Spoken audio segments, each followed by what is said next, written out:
Salam aleyküm dəyərli Kimya test topusu 1-ci hissə 2025-ci il məhlullar bölümündə olan həll olma əmsalı mövzusunun testlərinin video həllərinə bərabər baxaq. Bismillah.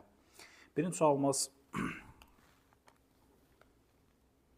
sual 1. Hansı maddə suda həll olunur? Dəyərli dostlar, deməli, barium sulfat çöküntüdür, suda həll olunur. Ona görə düzgün cavabımız C variantı. Sual 2. Temperaturun azalması ilə qazların həll olması necə dəyişir? Dəyərli dostlar, temperatur ümumiyyətlə qazların həll olmasına pis təsir edir. Əgər temperatur artırsa, qazların həll olması azalır. Temperatur azalırsa, qazların həll olması artır. Ona görə düzgün cavabımız Y variantı. Sual 3. Təzyiqin artırılması ilə bərk maddələrin həll olması necə dəyişir? Təzyiq bərk maddələrin həll olmasına təsir etmir. Ona görə düzgün cavabımız olacaq C variantı. Sual 4. Təzyiqin azaldılması qazların suda həll olmasına necə dəyişir? Dəyərli dostlar, təzyiq qazların həll olmasına müsbət təsir edir. Yəni, təzyiqin artırılması qazların həll olmasını artırır, təzyiqin azaldılması da qazların həll olmasını azaldır. Ona görə düzgün cavabımız Y variantıdır.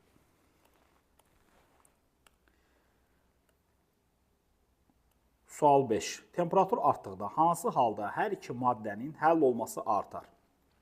Temperatur artdıqda, əgər artar deyirsə, o zaman maddə bərk halda olmalıdır. Çünki bərk maddənin həll olmasına temperatur müsbət təsir edir.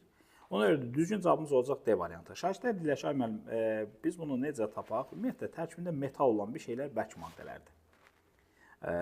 Yəni, bir dənə civə adi halda maye haldadır. Ondan başqa, tərkibində metal olan bütün oksidlər, nə bilim, duzlar falanlar hamısı bərk haldadır. Baxın, burada karbon qazı var, ona görə bu variant getdi. Sonra burada metan qazı və azot qazı var, bu variant getdi. Belə elə NO qazı var, bu variant getdi. Sonra bu gördüyünüz C2H6 qazdır, bu variantda getdi. Düzgün cavabımız oldu D variantı.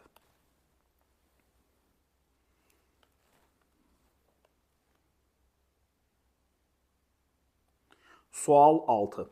Təzyiq artdıqda hansı halda hər iki maddənin suda həll olması artar? Əgər təzyiq artdıqda artar deyirsə, deməli, söhbət burada qazlardan gedir. Yəni, biz qazları tapmalıyıq. Baxın, burada metal var deyə bu bərk maddədir, getdi. Bunlar gördükləriniz bərk maddədir, getdi. Metal var deyə bərk maddədir, metal, bərk maddədir, getdi. Düzgün cavabımız Y variantı olacaq. SO2 qazı və N2O qazı. Sual 7. Hansı maddələrin həll olması təzyiqdən asılı deyil? Dəyərli dostlar, bərk maddələrin həll olması təzyiqdən asılı deyildir. Yəni, biz bərk maddələri tapacaq, düzgün cavab olacaq Y variantı. Baxın, bu metal, deməli, bunlar bərk maddədir. Bərk maddələr isə bərk maddələrin həll olması təzyiqdən asılı deyil.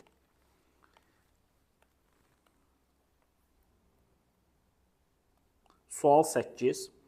Hansı maddələr suda həll olmur? Dəyərli dostlar, yadınızda qalsın ki, natriumun, kaliumun və NH4-ün bütün duzları suda həll olur.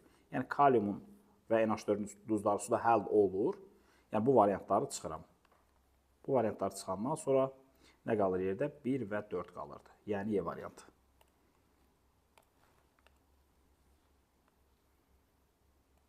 Sual 9. Hansı maddələr suda həll olur? Dəyərli dostlar, kaliumun və NH4-ün bütün duzları suda həll olur. Ona görə düzgün cavabımız B variantı olacaq.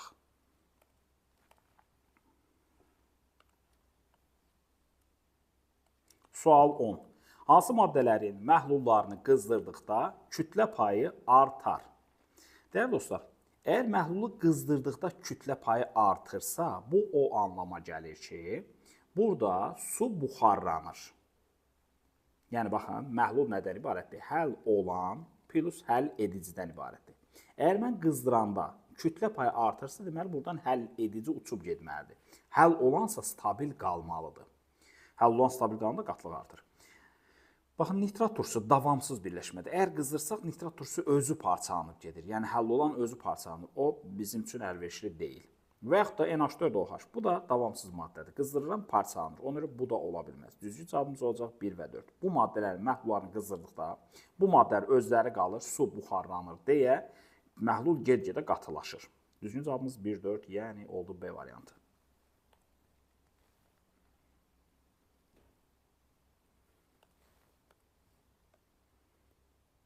Sual 11. Hansı maddələrin məhlulunu hazırlamaq olmur? Hansı maddələrin məhlullarını hazırlamaq olmayacaq dəyişirlər. Birincisi, əgər o maddə həll olmursa, suda həll olmursa, onun məhlulunu hazırlamaq olmaz. Bu birinci. İkinci də, əgər o maddə su ilə reaksiya girirsə, o zaman bunun məhlulunu hazırlamaq olmaz. Bu iki halda məhlul hazırlamaq olmaz. Baxın, deməli, natrium hidrid və kalsium karbid. Bunlar su ilə reaksiya girirlər. Ona görə bunların məhlullarını hazırlamaq olmaz. Düzgün cavabımız D variantı olacaq. Vəziyyət necə olacaq? Baxın, natrium hidrid, üzərinə gəlirəm HOH, yəni su. Natrium OH-ı götürəcək, natrium OH. Üstünə gəlirəm, hidrogenlə hidrogeni götürəcək, H2. Fikir verdinizsə, biz natrium hidridi suyun içərisinə atan kimi özü yoxa çıxdı. Əmələ gəldi natrium OH. Ona görə də natrium hidridin məhlulunu hazırlaya bilmədik. Və yaxud da kalsium karbid. Üzərinə gəlirəm HOH. Bunu suyun içərisinə atan kimi kalsium OH-ı götürür. Alır kalsium OH2. Üstə gəlirəm, karbonda hidrogen götürür. Alınır C2H2. Dəyərli dostlar, fikir verin, kalsium karbid özü yoxa çıxdı. Kalsium hidroksidə çevrildi.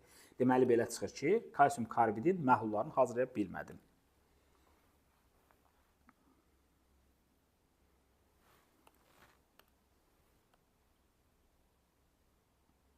Sual 12. Deməli, bizə 3 dənə qab veribdir. Deyir ki, 20 dərəcə Selsiusda hansı qablarda duzların verilmiş kütləsi suda tam həll olar? Dəyərli dostlar, əgər maddə suda yaxşı həll olan maddədirsə, onun deməli 1 litr suda 10 qramdan artıq miqdarı həll olacaq. Burada da düzgün cavabımız olacaq birinci və üçüncü. Çünki bu maddələr suda əla həll olan maddələrdir. Amma barium sulfat çöküntüdür. Bunu suyun içərisinə atacaq. Suda praktiki həll olmayan maddədir. Ona görə ikincini götürməyəcək, 1 və 3-ü götürəcək. Düzgün cavabımız olacaq A variantı.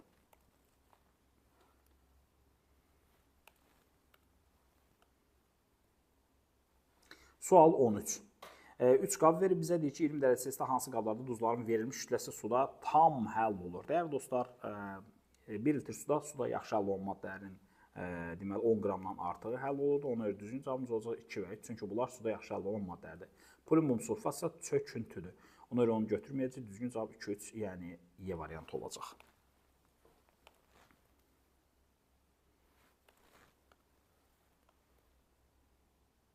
Sual 14. Həll olma əmsalı nədir? Dəyərli şəkillər, həll olma əmsalı müəyyən temperaturda 1000 ml həllicidə doymuş məhlul əmələ gəlməsi şərti ilə həll olan maddənin qramlarla miqdarıdır. Yəni düzgün cavab C variantı olacaq.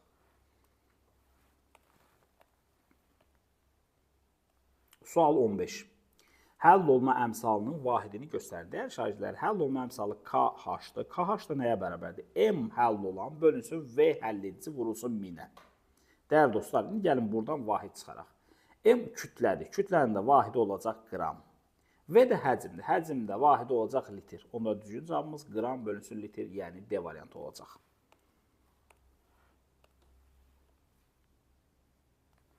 Sual 17. 16. 170 qram suda maksimum 112 litr NH3 həll olduğunu bilərək bu maddənin həll olma əmsalını hesablayın. Dəyərli dostlar, 170 qram su nə deməkdir? Bu həlledicinin həcmidir. V həlledici. Dostlar, deyəcək, ay müəllim, axı burada qram verib, qram kütləyə aiddir. Suyun qramı elə millilitrə bərabərdir. Yəni onun qramını elə, daha su kütləsini elə həcm kimi götürmək olar. Sonra bu 112 litr amonyak verib. Dəyərli dostlar, amonyakın 112 litrini biz qrama çevirək. Baxın, onu necə eləyəcək? Əgər bizə 1 mol, yəni 17 qram amonyak verilsəydi, baxın 1 mol 17 qrama bərabər, burada M-ni veribdir. 1 mol, yəni 17 qram amonyak, yəni NH3 versəydi, o 22,4 litrə bərabərdir. Amma bizə deyir ki, 112 litr amonyak vermişəm, o neçə qramdır? X qramdır. X da buradan bərabərdir. Bununla bu ixtisar geçsin. 5 vurulsun 17 qalacaq burada. Deməli, amonyakın kütləsi 5 vurulsun 17-dir. Onda həll olma əmsalı da bərabərdir. Maddənin kütləsi, yəni 5 vurulsun 17, bölünsün həlledicinin həcmi, o da 170 idi, vurulsun 1000-ə. Bu şəkildə olacaq. Buna bu ixtisar gecə aşağıda qalacaq 10. Deməli, 5 ilə 10-da ixtisar gecə 2 qalacaq. 1000-də 2-yə böləndə eləyəcək 500. Yəni, düzgün cavabımız C variantı olacaq.